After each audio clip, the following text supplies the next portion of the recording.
రహస్యం, అది ప్రతీక దానికి. అలాగే జనసేన ఇప్పుడు మెంబర్షిప్ కోసం చేయబోతున్నది వెరీ స్ట్రక్చర్డ్ ఫ్రేమ్వర్క్.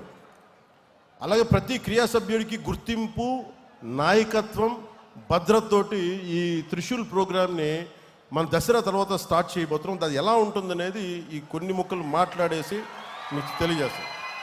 ఎందుకంటే ఇది ఇంక మీరు అడగచ్చు, ఇప్పుడు దాకా నువ్వు ఎందుకు చేయలేదు అంటే నేను ఒకటే చెప్తాను.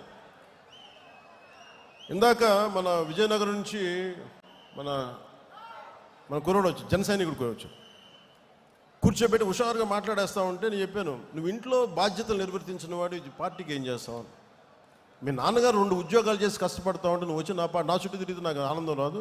నువ్వు ముందు బాగా చదువుకు, బాధ్యతలు నిర్వర్తించు అంటే ఈరోజు 1.5 లక్ష రూపాయలు సంపాదిస్తున్నానన్నా అని అంటే నాకు అప్పుడు ఆనందం అనిపించింది. నాకు ఇప్పుడు రా, యు ఆర్ వెల్కమ్ అంటే. ఇవన్నీ ఎందుకు చెప్తున్నానంటే, నాకు ఆషామాషిగా గాలికి తిరిగేవాళ్ళు వద్దు. నాకు మీ పని, politics is not for business, politics is not for business, politics is not for making money.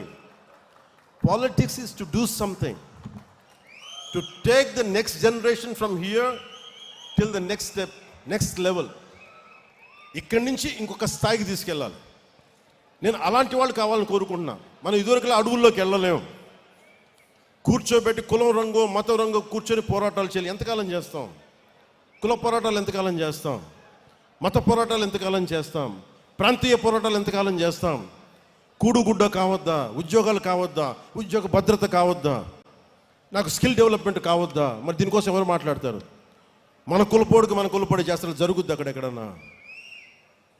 అలా ఎప్పటికీ జరగదు.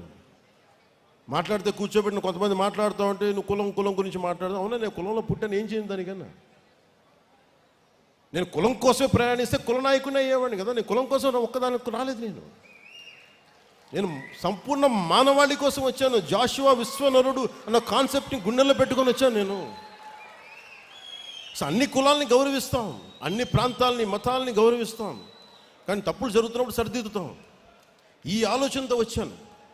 అందుకని నేను ఎందుకు ఈ ప్రక్రియ మొదలుపెట్టానంటే, వేదిక పైన ఉన్న నాయకులందరికీ మీ విలువ తెలియాలని ఈ మీటింగ్ పెట్టాను. నాకు తెలిసేలాగా, నాయకులు తెలుసు, తెలియని వాళ్ళు ఎవరం కాదు. కానీ ఎంత స్థాయి మీరు గుండెల్లోని చెప్తే, ఒక ఆడపడుచు 3 ఏళ్ల బిడ్డను తీసుకొని నోవాటెల్ హోటల్ ఇలా కూర్చొని, మా అన్న వస్తాడు, మా అన్నకి ఏం కాకూడదనంటే, ఒక ఆడబిడ్డ భద్రతను వదిలి వచ్చింది తన అన్న కోసం అని అంటే, అది ఆ రోజు ఏదో మన సినిమా కాదు అది. ఓకే, మీరంతా నా కోసం రండి, మేము ఎదుగుతాం, అలా కాదు. మీరు ఎదగడానికి మేము కష్టపడాలి. అందుకే నేను నడిచి చూపించాం.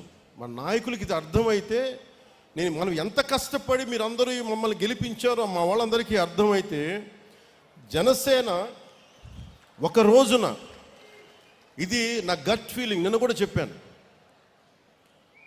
ఇప్పుడు తమిళనాడు నుంచి వచ్చి మొన్న చాలామంది, ఒక 40,000 మంది 50,000 మంది జాయిన్ అవుతామని చెప్పారు. తమిళనాడు జనాభా 6 కోట్లు 7 కోట్లు ఉంటే నేను చెప్పాను. అలాగే మహారాష్ట్ర నుంచి, లాతూర్ నుంచి, షోలాపూర్ నుంచి వచ్చి జాయిన్ అవుతాను. తెలంగాణలో మనకి ఎలాగ ఉన్నాడు, ఒరిస్సా నుంచి, బరంపురం నుంచి వచ్చి మాట్లాడి నేనేం చెప్పానంటే, నేను పుట్టిన ఆంధ్రప్రదేశ్లోనే నేనేం కోరుకోను, నేను పెరిగిన తెలంగాణలో నేనేం కోరుకోను, బాగుండాలని కోరుకుంటాను. కానీ నిలబడాలంటే మీరు పోరాటం చేయాలి. ఈరోజు చూడడానికి మీరు అందరూ చిన్నపిల్లలాగే ఉన్నారు, ఒక 20 ఏళ్ళు, 22 ఏళ్ళు, 25 ఏళ్ళు. కానీ మీరు 20 ఏళ్ల తర్వాత మీరు దృష్టి ఉంది అంటే, ఈరోజు 2000 మేము పుష్కర కాలం పట్టింది నాకు, దాదాపు అంటే 12 సంవత్సరాలు పట్టింది, 10 సంవత్సరాల పైన. దశాబ్దం తర్వాత మనం కూర్చొని నేను ఒక ఇంతమంది ఎమ్మెల్యేలతో వచ్చాం, సర్టన్ అలయన్స్ గవర్నమెంట్ తోటి. అలాంటిది భవిష్యత్తులో మీ కర్ణాటకలో కావచ్చు, తమిళనాడులో కావచ్చు, లేదంటే ఒరిస్సాలో కావచ్చు, మహారాష్ట్రలో కావచ్చు, మీరు తెలంగాణలో కావచ్చు, మీరు వెళ్ళాలి అంటే మీరు పోరాటం మీరు చేయాలి. నేను దానికి కావాల్సిన సైద్ధాంతిక బలం ఇవ్వగలను, అవసరమైతే నా వనరుల్ని కొంత ఇవ్వగలను మీకు. కానీ మీరు నిలబడాలి. ఇప్పుడు చూశారు కదా, రియా అనే ఒక ఆడపడుచు ఎలా నిలబడిందో, మొత్తం ఒక్క ఆడపడుచు ఇంతమంది గుండాలు వచ్చి మీద పడితే ఒక్కటే ఫైట్ చేసి తర్వాత మన నాయకులందరూ వెళ్ళి నిలబడితే అది వేరే. కానీ 3 గంటలు ఒక్కతే నిలబడింది. మీరు అలాంటి మానసిక స్థిరత్వం, స్థైర్యం మీకు ఉంటే ఇది ఒక రోజున ఖచ్చితంగా ఇది Janasena will become a national party. కాకపోతే అంత తేలిక కాదు, అది అంత తేలిక కాదు. ఎందుకంటే నేను ఒక్కడిని అనుకుంటే సరిపోదు, అది సహజంగా క్రమంగా జరగాలి అది. సో అది మీరు హాస్యాస్పదంగా ఉంటుంది చూసే వాళ్ళకి, ఇలా అయిపోద్ది అనుకుంటారు. మనం నిలబడితేనే అవుద్ది, కష్టపడితేనే అవుద్ది. కానీ దాని వెనక పదవి అధికారం అనే కంటే కూడా మన దేశం, మన మూలాలు పరిరక్షించుకోవాలి. ఈ మైండ్ సెట్ ఉంటే మటు ఖచ్చితంగా వీ కెన్ గో అహెడ్.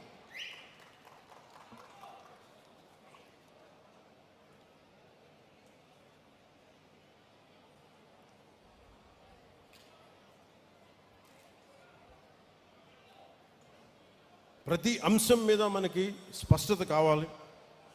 ప్రతి అంశం మీద మనకు ఒక స్పష్టత ఉండాలి. నేను వీటిని దృష్టిలో పెట్టుకొని త్రిశూల్ అనే ఒక ఇందాక చెప్పినట్టు ఒక ప్రోగ్రాం పెట్టాం. ఈ త్రిశూల్ ప్రోగ్రాం ఏంటంటే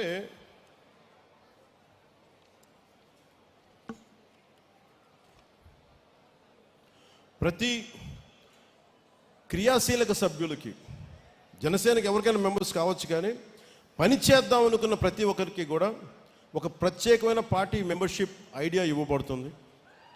ప్రతి క్రియా సభ్యుడికి, సభ్యురాలికి డైరెక్ట్గా సెంట్రల్ లీడర్షిప్ తోటి, పార్టీ ఆఫీసర్స్ తోటి అనుసంధానం అయ్యే పనిచేసే విధంగా ఒక వ్యవస్థ ఏర్పాటు చేస్తాం.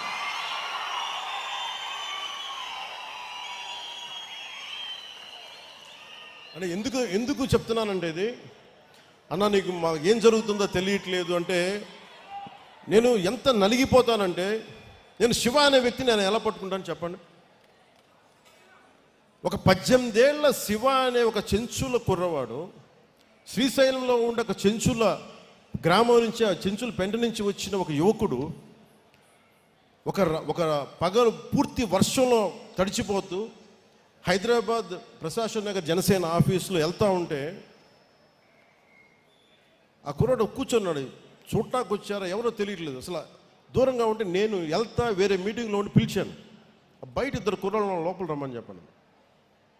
వాళ్ళు చెప్తే అప్పుడు ఏం చెప్పాడంటే, మాకు నల్లమల్లో యురేనియం మైనింగ్ జరుగుతూ ఉందన్న, కలుషితం అయిపోతున్నాయి, మాకు ఏం చేయాలో తెలియట్లేదు, నాకు ఇంగ్లీష్ రాదు, గ్రీన్ ట్రిబ్యునల్ కంపెనీ మన ఫోన్ చేస్తేనేమో నాకు వాళ్ళు ఇంకా హిందీలో మాట్లాడుతున్నారు, లేదు ఇంగ్లీష్ నాకు 2 రావు, నాకు మా గ్రామాలు కలుషితం అయిపోతున్నాయి, మరి నా దగ్గరికి ఎందుకు వచ్చామంటే, ఇది ఎప్పుడు 2019లో 2 చోట్ల ఓడిపోయి మనకు డబుల్ బోనస్, డబుల్ ధమాకా, 2 చోట్ల ఓడిపోయి కూర్చుంటే మనకి నేనే ఏం చేయాలని కూర్చుంటే వచ్చిన సహాయం అడిగితే నేను నా పరిస్థితి ఆలోచించి నేను ఏం చేయాలి దీనికి అని నేనేమనుకున్నానంటే, ఆ రోజు మన హనుమంతరావు గారు ఉంటే ఆయన కలవడానికి, కాంగ్రెస్ నాయకులను కలవడానికి వస్తే, నాకు ఆయన వ్యక్తిగత పరిచయం ఉంది, సరదా కలవడానికి వస్తే